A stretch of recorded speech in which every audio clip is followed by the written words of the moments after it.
আমি মনে করি যে বাংলাদেশ তার সক্রিয়তা বজায় রেখেই চীন এবং পাকিস্তানের সঙ্গে একটি নিরাপত্তা চুক্তি করা উচিত আর কি, যা বহিঃশত্রুর দ্বারা আমরা যদি আক্রান্ত হই তারা যেন আমাদেরকে বন্ধুর মতো আমাদের পাশে এসে দাঁড়ায়। এটা খুব দরকার। এবং আপনি জানেন যে গত 16 বছর ধরে হাসিনা কিন্তু আমাদের সশস্ত্র বাহিনীকেও নানাভাবে ক্ষতিগ্রস্ত করেছে। বিমান, নৌ সেনা সব সব জায়গায় তারা যতটুকু শক্তি কমানো সম্ভব হাসিনার চেষ্টা ছিল সেটি। তো আমার মনে হয় যে সেই জায়গাটা আমাদের দেখা উচিত। আর আরেকটি বিষয় যেটি আপনি বলছিলেন স্যার, যে ধরেন চিটাগাং পোর্টে সুবিধা দিচ্ছে না বা আমাদের ভেতর দিয়ে যে পণ্য পরিবহন করতো ভারতীয় ট্রাক, এগুলো বন্ধ হয়েছে, কিন্তু আমি এগুলো সরকারি সুনির্দিষ্ট ঘোষণা চাই স্যার। মানে সরকার বলতে হবে যে এই বিজ্ঞাপনের মাধ্যমে এটা করা হয়েছিল, এটা বাতিল করা হলো, এই চুক্তির মাধ্যমে এটা হয়েছে করা হলো। হ্যাঁ, এইসব ঘোষণা আমার মনে হয় কৌশলগত কারণে এখনো দেয়া হয়নি, কারণ ভারত এত আবেগপ্রবণ ভাবে ক্ষিপ্ত হয়ে আছে। বাংলাদেশের সিদ্ধান্ত গ্রহণ প্রক্রিয়া কিন্তু অত্যন্ত ঠান্ডা মাথায় অগ্রসর হচ্ছে। আমাদের একটা বড় অর্জন গত কয়েকদিন হচ্ছে যে আমাদের এই নিরাপত্তা উপদেষ্টা হিসেবে ডক্টর খলিল যোগদান করায় তিনি কিন্তু খুবই ওয়েল লিঙ্কড।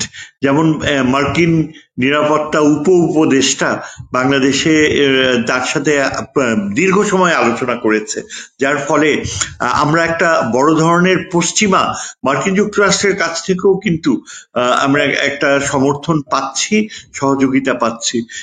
যে কথাটাই আপনি বললেন যে চিটাগং বা মোংলা, দেখেন মোংলার ব্যাপারে চীনকে ইনভলভ করা হয়েছে।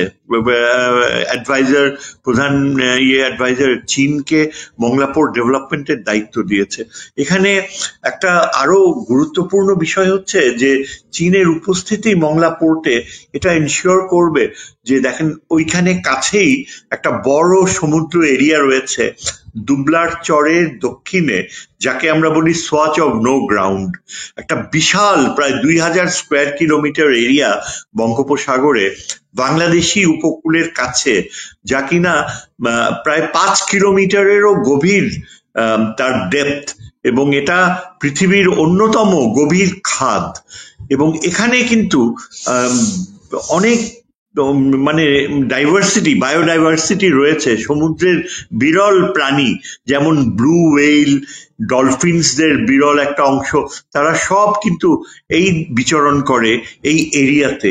এবং এখানে চীন যদি আমাদেরকে সহযোগিতা করে এই বায়োডাইভার্সিটিকে ডেভেলপ করা এবং নিরাপত্তার ক্ষেত্রে, সেখানে চীনের সাবমেরিন বা নৌযানগুলি যদি পদচারণা করে, তাহলে কিন্তু ভারতের জন্য একটা বিরাট সীমাবদ্ধতা হয়ে যাবে বঙ্গোপসাগরে। কেননা তারা কিন্তু বঙ্গোপসাগরে বাংলাদেশের নৌবাহিনী জাহাজগুলোকে বিচরণ করতে প্রচুর বাধা দেয়। এবং আমাদের যে দুটো পুরনো সাবমেরিন রয়েছে সেগুলোও কিন্তু গভীর সমুদ্রে যেতে বাধাগ্রস্ত হয়। এখন চীনের উপস্থিতি যতটুকুই থাকুক না কেন গ্র্যাজুয়ালি হয়ে উঠবে। সেখানে আমরা খুব বেশি প্রচার করছি না, এটা সম্ভব না। তবে ভারত প্রচন্ডভাবে ক্ষুব্ধ। তারা বিশাখাপত্তনম এবং বঙ্গোপসাগরকে তাদের নৌ পদচারণার বিশাল একটা ভূমি হিসাবে ব্যবহার করতে চেয়েছে। এবং বাংলাদেশের সাথে চীনের এই মোংলা বন্দর সহ নৌ সম্পর্ক যদি আরো ডেভেলপ করে, এটা আমাদের নিরাপত্তাকে অনেক বৃদ্ধি করবে। তাছাড়া আপনারা লক্ষ্য করবেন যে 50 বছরের জন্য প্রফেসর ইউনুস চীনকে অফার করেছে, আহ্বান করেছে সেখানে আমাদের নদী প্রক্রিয়াকে ডেভেলপ করতে, নদী শাসন সহ, তিস্তা ব্যারেজ সহ সম্পূর্ণ প্রজেক্ট 50। এটার একটা অত্যন্ত শক্তিশালী অর্থ রয়েছে যে চীনের স্থায়ী উপস্থিতি উত্তরবঙ্গে আমরা নিশ্চিত করব। এবং স্পেশালি শোনা যাচ্ছে যে লালমনিরহাট বিমান ঘাঁটিটা ডেভেলপ করার জন্য চীনকে আহ্বান করা হয়েছে, সেখানে পাকিস্তানের অংশগ্রহণ থাকবে। আমরা সবাই জানি যে ভারত কিন্তু বারবার আমাদের হুমকি দিয়ে আসছে, তাদের অবসরপ্রাপ্ত সামরবিদরা একদম খোলাখুলি বলছে যে তারা আমাদের রংপুরের একটা অংশ তারা তাদের প্রয়োজন, দরকার হলে সেটা বাংলাদেশ থেকে কিনে নিবে। এই ধরনের মানে উস্কানিমূলক কথা এগুলো কিন্তু আস্তে আস্তে স্তীমিত হয়ে যাবে।